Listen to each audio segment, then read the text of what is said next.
Assalamualaikum warahmatullahi wabarakatuh.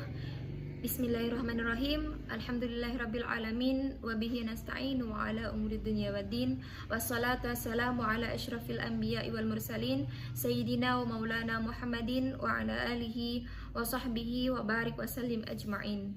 Qala rabbi syrah li sadri wa yassir li amri wahlul 'uqdatam min lisani yafqahu qawli, amma ba'du.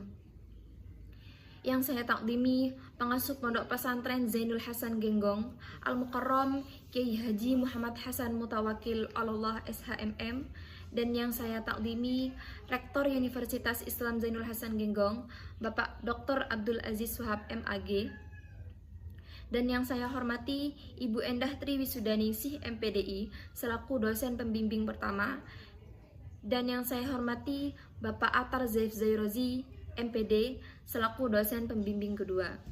Dan tak lupa pula pada seluruh jajaran Dewan Dosen dan staf Universitas Islam Zainul Hasan Genggong yang saya hormati. Langsung saja saya akan mempresentasikan proposal skripsi saya yang berjudul Pengaruh Self-Regulated Learning dan Self-Esteem terhadap kemampuan pemecahan masalah matematis siswa dalam menyelesaikan soal matriks. Jadi,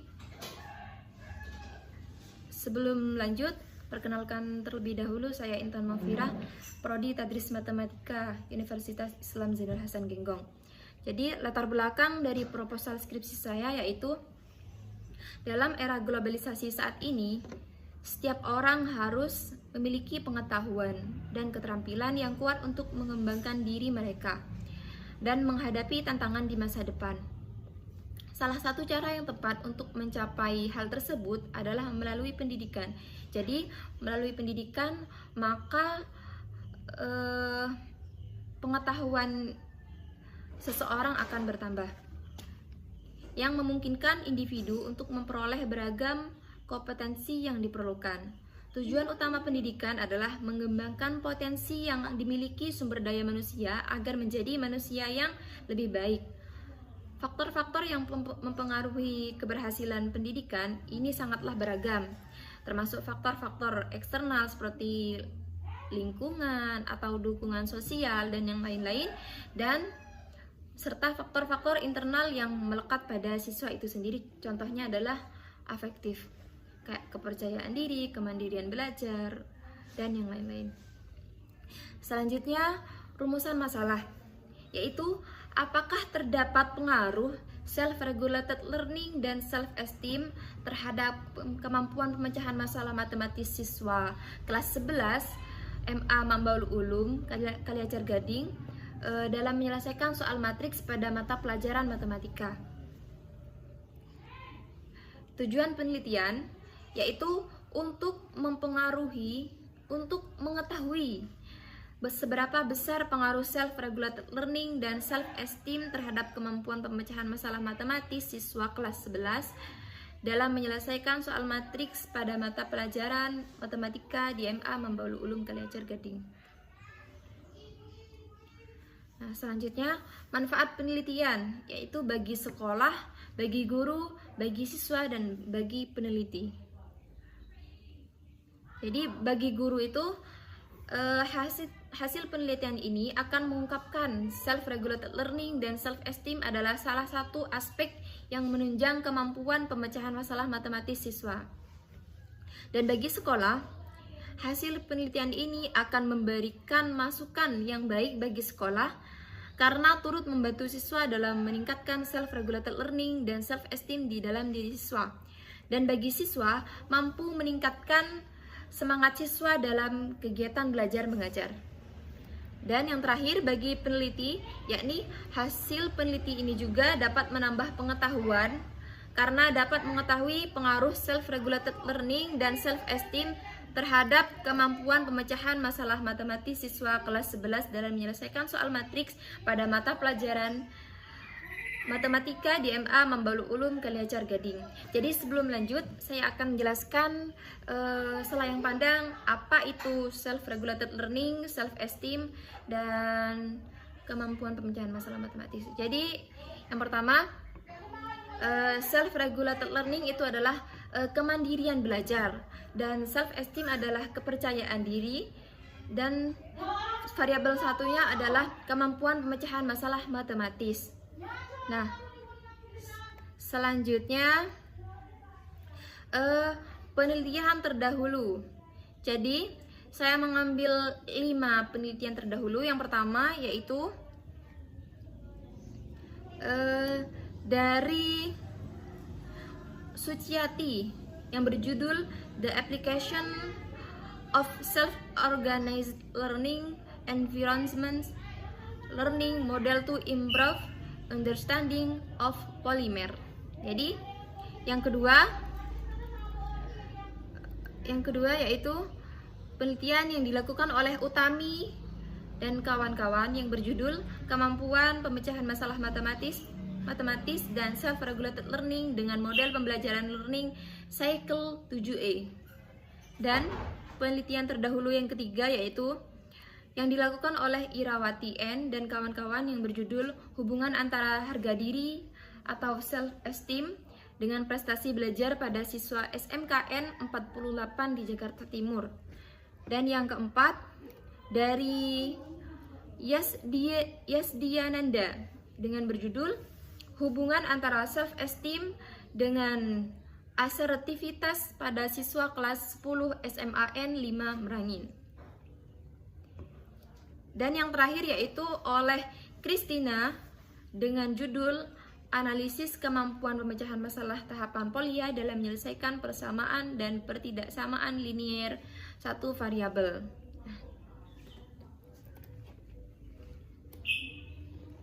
Selanjutnya yaitu kajian teori. Yang pertama, self-regulated learning atau variabel X1. Yang kedua, self-esteem yaitu variabel 2 disimpulkan dengan X2. Dan yang terakhir yaitu kemampuan pemecahan masalah matematis, variabel Y. Jadi, self-regulated learning yaitu kemampuan yang dimiliki seseorang yang tertanam di dalam diri seseorang, yaitu kemampuan tersebut bisa berupa kemampuan dalam mengimplementasikan dan merencanakan. Jadi kemampuan tersebut adalah yang dimiliki seseorang gitu, kemampuan pemecahan masalah matematis. Jadi seseorang itu bisa menyelesaikan soal tersebut dengan memiliki beberapa aspek di dalam dirinya, sehingga seseorang tersebut bisa mudah untuk memecahkan masalah. Yaitu yang satunya adalah self-esteem atau variabel X2.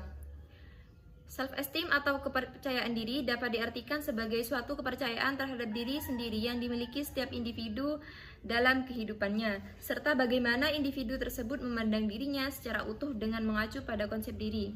Nah, ini variabel kedua. Jadi yang pertama adalah kemandirian belajar yang seperti tadi, itu kemampuan yang dimiliki seseorang yang tertanam di dalam diri seseorang. Yang kedua adalah kepercayaan diri. Jadi ada dua variabel X-nya, yaitu kemandirian belajar dan kepercayaan diri.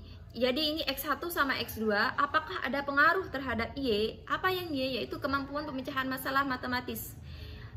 Sekarang yang Y yaitu pemilikan kemampuan pemecahan masalah, membantu siswa berpikir analitik dalam mengambil keputusan dalam kehidupan sehari-hari dan membantu meningkatkan kemampuan berpikir kritis dalam menghadapi situasi baru. Selanjutnya, kerangka berpikir. Jadi, di sini ada dua aspek atau dua sikap, yaitu self-regulated learning dan self-esteem terhadap kemampuan pemecahan masalah matematis. Selanjutnya, hipotesis penelitian. Yaitu, yang pertama, H1, adanya pengaruh yang signifikan terhadap kemampuan pemecahan masalah matematis dalam pembelajaran matematika dengan menerapkan self-regulated learning DMA Membaul Ulum Kaliacar Gading.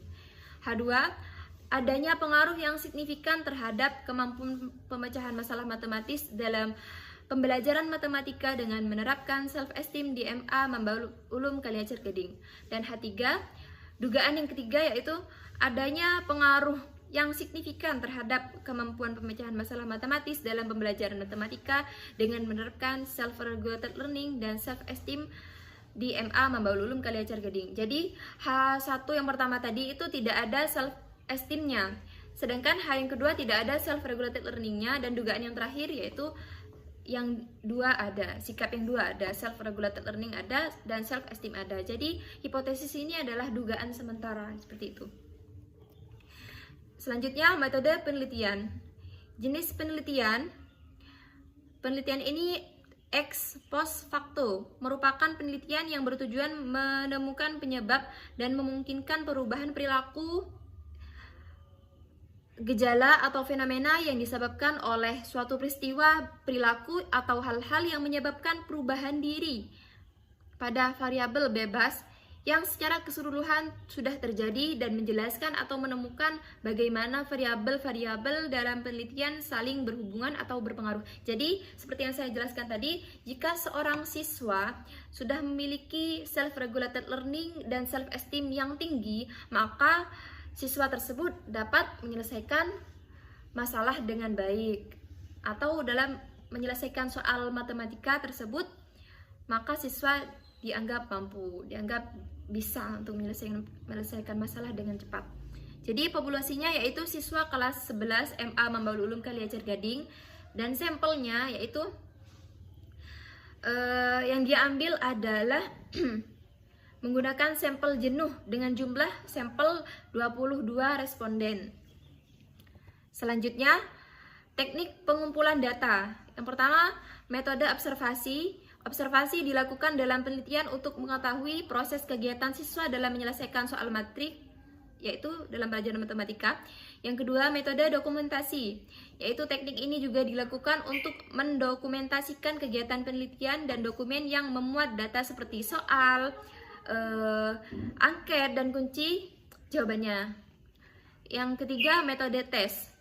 Metode tes berupa soal matriks yang digunakan untuk mengetahui kemampuan pemecahan masalah matematis di kelas eksperimen 11 Mambaul Ulum Kaliacar Gading tahun ajaran 2023-2024. Tes ini bertujuan untuk mengetahui kemampuan pemecahan masalah matematis beserta peserta didik. Dan metode angket, yaitu yang digunakan dalam penelitian ini adalah angket self-regulated learning dan self-esteem pada kelas eksperimen. Jadi nanti yang akan saya sebar ke sekolah yaitu ada soal tes, 5 butir soal esai matriks, dan 2 angket yang self-regulated learning tersebut dan self-esteem.